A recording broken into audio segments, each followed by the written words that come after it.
My educational channel విద్యా ఉద్యోగ సమాచారానికి స్వాగతం. Daily GK and current affairs quiz ఇవాళ 169 వీడియో మీ ముందుంది. ఈరోజు అయితే చాలా లేటెస్ట్ కరెంట్ అఫైర్స్ ఈ వీడియోలు ఇవ్వడం అనేది జరుగుతుంది. మరి ఛానల్ని సబ్స్క్రైబ్ చేసుకోండి, వీడియోను లైక్ చేయండి. అదేవిధంగా మీరు వాట్సాప్ గ్రూప్లో జాయిన్ కావడానికైతే దాని యొక్క లింక్ మీకు కామెంట్ సెక్షన్లో ఉంది. అక్కడ కూడా జాయిన్ అయితే మీకు ఇంపార్టెంట్ జాబ్ నోటిఫికేషన్స్ అయితే దాంట్లో మరి పోస్ట్ చేయడం అనేది జరుగుతుంది. Important current affairs stock GK కూడా దాంట్లో కొంత ఇవ్వడం అనేది జరుగుతుంది. ఈరోజు మనకి ఫస్ట్ క్వశ్చన్ చూడండి. ఇటీవల ఏ భారతీయ చిత్రకారుడు గీసిన చిత్రం న్యూయార్క్లో జరిగిన వేలంలో అత్యధిక ధరకు అమ్ముడుపోయింది? ఒక భారతీయ చిత్రకారుడు గీసిన చిత్రము చాలా హైయెస్ట్ రేట్కి అయితే రీసెంట్గా వేలంలో అమ్ముడుపోయిందండి. ఇక్కడ 4 ఆప్షన్స్ ఇచ్చాను. ఎవరి చిత్రం అని? ఎంఎఫ్ హుస్సేన్, రాజా రవివర్మ, నందాలాల్ బోస్, అమృత షెర్గిల్. దీంట్లో ఎవరు గీసిన చిత్రము అత్యధిక ధరకు అమ్ముడుపోయింది? వెరీ రీసెంట్ ఉంది, 2025 మార్చిలో జరిగినటువంటి వేలంలో మనకు ఇది జరిగింది. సో ఇక్కడ రైట్ ఆన్సర్ వచ్చేసి మనకు ఎంఎఫ్ హుస్సేన్ అండి. ఆయన గీసిన చిత్రం గ్రామ్ యాత్ర. దాని టైటిల్ గ్రామ్ యాత్ర. 13.8 మిలియన్ డాలర్లకైతే అమ్ముడుపోయి కొత్త రికార్డు సృష్టించింది. ఈ చిత్రంలో ఏముందంటే మనకి 1950 నాటి భారతదేశంలో ఉన్న జనజీవన వైవిధ్యం గురించి ప్రధానంగా ఈ చిత్రం తెలియజేస్తుంది. సో వెరీ ఇంపార్టెంట్ అండి. అదేవిధంగా భారతదేశానికి చెందిన ప్రముఖ చిత్రకారుల పేర్లు కూడా నేను ఇక్కడ ఇవ్వడం అనేది జరిగింది. చూడండి, అమృత షెర్గిల్, నందాలాల్ బోస్, రాజా రవివర్మ, జెమినీ రాయ్, అభినందనాథ్ ఠాగూర్. ఎందుకంటే కొన్ని ఎగ్జామ్స్లో ముఖ్యంగా సివిల్ సర్వీసెస్ కావచ్చు, గ్రూప్ 1 లాంటి ఎగ్జామ్స్లో ఈ క్రింది వారిలో నందాలాల్ బోస్ ఏ రంగానికి చెందిన వారని, లేదా సుప్రసిద్ధ భారతీయ చిత్రకారులను గుర్తించండి అని ఆ టైప్లో క్వశ్చన్స్ అయితే వస్తున్నాయి. కాబట్టి వీళ్ళందరి పేర్లు అయితే చాలా ఇంపార్టెంట్ ఇన్ఫర్మేషన్ మీకు కలెక్ట్ చేసి ఇవ్వడం అనేది జరిగింది. ఇక క్వశ్చన్ నెంబర్ 2. 2025-26 తెలంగాణ రాష్ట్ర బడ్జెట్లో వ్యవసాయ రంగానికి ఎంత కేటాయించారు? మనకి 2025-26 బడ్జెట్ని తెలంగాణ ప్రభుత్వం 2025 మార్చి 19న ప్రవేశపెట్టడం జరిగిందండి. డేట్ కూడా గుర్తుంచుకోండి. దాంట్లో అగ్రికల్చర్ సెక్టార్ కేటాయించిన మొత్తం ఎంత అనేది ఇక్కడ ఆప్షన్స్ ఇచ్చాను. ఇది కొంచెం స్టాటిస్టికల్ డేటా కాబట్టి మీకు అంత ఈజీగా గుర్తుండకపోవచ్చు, కానీ గుర్తుంచుకోవాలి ఇట్లాంటి గణాంకాలను. 24,439 కోట్లు అగ్రికల్చర్ సెక్టార్కి కేటాయించడం అనేది జరిగింది. Question number 3. ప్రాసెస్ చేసిన ఆహారంలో వాడిన దినుసుల యొక్క నాణ్యతను, అంటే ఈ ఇంగ్రీడియంట్స్ ఏవైతే వాడతామో మనకి ప్రాసెస్ చేసిన ఫుడ్లో వాటి యొక్క క్వాలిటీని నిర్ధారించడానికి ఒక స్మార్ట్ పరికరాన్ని కనుక్కున్నారు. ఏ సంస్థ శాస్త్రవేత్తలు ఆ పరికరాన్ని రూపొందించారు అనేది ఇక్కడ ప్రశ్న అండి. సో ఇక్కడ డైరెక్ట్ అయితే ఆన్సర్ ఇచ్చాను నేను. NIT Rourkela and Philippines Los Banos university సైంటిస్టులు అయితే మనకు ఒక పరికరాన్ని డిజైన్ చేశారండి. దాని పేరు వచ్చేసి మనకి కలోరీ మీటర్. ఏదైతే మనకి ప్రాసెసింగ్ ఫుడ్లో ఏ దినుసులు అయితే వాడుతున్నామో, ఇంగ్రీడియంట్స్ అయితే వాడుతున్నామో వాటి యొక్క క్వాలిటీని అయితే ఈ పరికరంతో కనుక్కోవచ్చు. Question number 4. అంతర్జాతీయ అటవీ దినోత్సవాన్ని ఏ తేదీన జరుపుకుంటాం? ఇక్కడ 4 ఆప్షన్స్ ఉన్నాయి. మార్చి 22, మార్చి 23, మార్చి 20, మార్చి 21. ఇక్కడ రైట్ ఆన్సర్ వచ్చేసి మనకి మార్చి 21 అండి. ప్రపంచ అటవీ దినోత్సవాన్ని జరుపుకుంటాం, వరల్డ్ ఫారెస్ట్ డే జరుపుకుంటాము. 2025 యొక్క థీమ్ చూడండి, ఫారెస్ట్ అండ్ ఫుడ్ అండి మనకి ఈ అటవీ దినోత్సవం యొక్క థీమ్. ఇక మార్చి 20 అయితే ప్రపంచ ఆనంద దినోత్సవం, మార్చి 22 ప్రపంచ జల దినోత్సవంగా జరుపుకుంటున్నాం. Question number 5.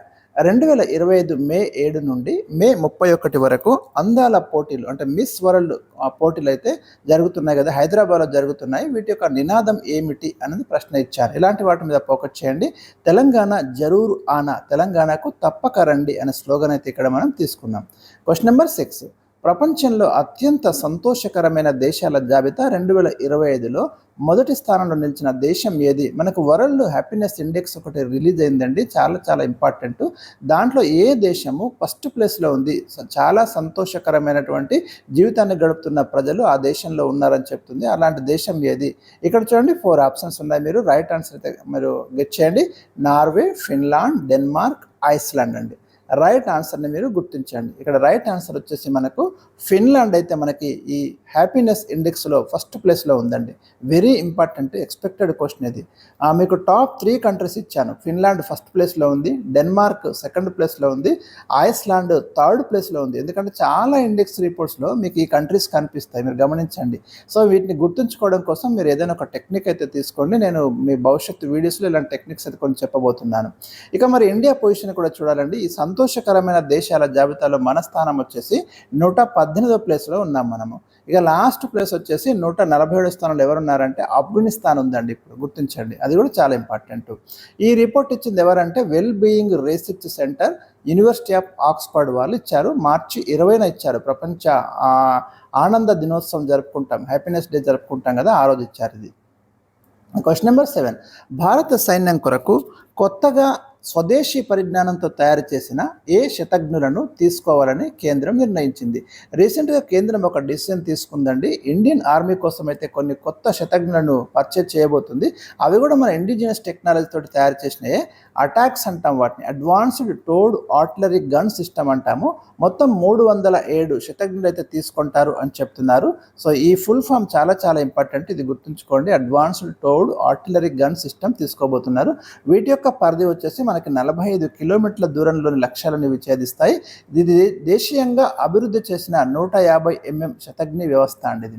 Question number 8, Sunita Williams Butch విల్మోర్లను ఏ వ్యోమనౌక భూమి మీదకి తీసుకువచ్చింది.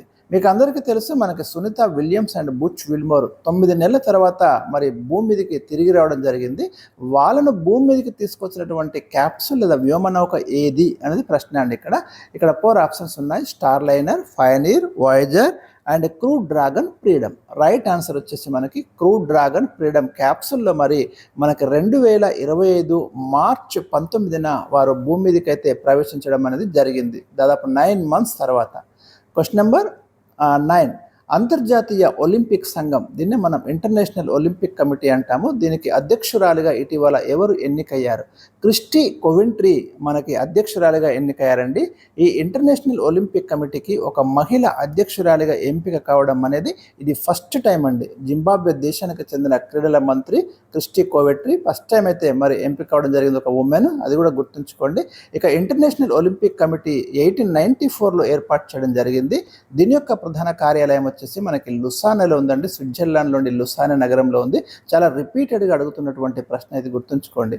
క్వశ్చన్ నెంబర్ 10, ఏ సంవత్సరం నిర్వహించే కామన్వెల్త్ క్రీడలకు భారతదేశము బిడ్ దాఖలు చేసింది? రైట్, కామన్వెల్త్ గేమ్స్ అనేవి మనకి ప్రతి 4 yearsకి ఒకసారి నిర్వహించడం జరుగుతుందండి. 2026లో అయితే ఇవి ఆస్ట్రేలియాలో జరగబోతున్నాయి. 2030లో నిర్వహించే గేమ్స్ కోసం మనం బిడ్ దాఖలు చేయడం అనేది జరిగింది, గుర్తుంచుకోండి, ఇది వెరీ ఇంపార్టెంట్. ఇక 2036లో జరిగే ఒలింపిక్స్ కోసం మనం ప్రయత్నాలు చేస్తున్నాం, అది కూడా. 2030లో కామన్వెల్త్ క్రీడలు గుజరాత్లో నిర్వహించాలని బిడ్ అయితే దాఖలు చేసినాము. ఒకవేళ అది కనుక సక్సెస్ అయితే ఇవి గుజరాత్లో 2030లో జరగబోతున్నాయి. చివరిసారిగా ఇండియా 2010లో ఈ క్రీడలు నిర్వహించింది. సో ఇవి ఈరోజు నేను ఇచ్చినటువంటి ముఖ్యమైన ప్రశ్నలు అండి. ఇలాంటి వీడియోస్ మాత్రం ఎట్టి పరిస్థితుల్లో మిస్ కాకండి. మీరు కాంపిటేటివ్ ఎగ్జామ్స్ కనుక ప్రిపేర్ అవుతుంటే తప్పకుండా ఈ ఛానల్ని ఫాలో అవ్వండి. Thank you for watching.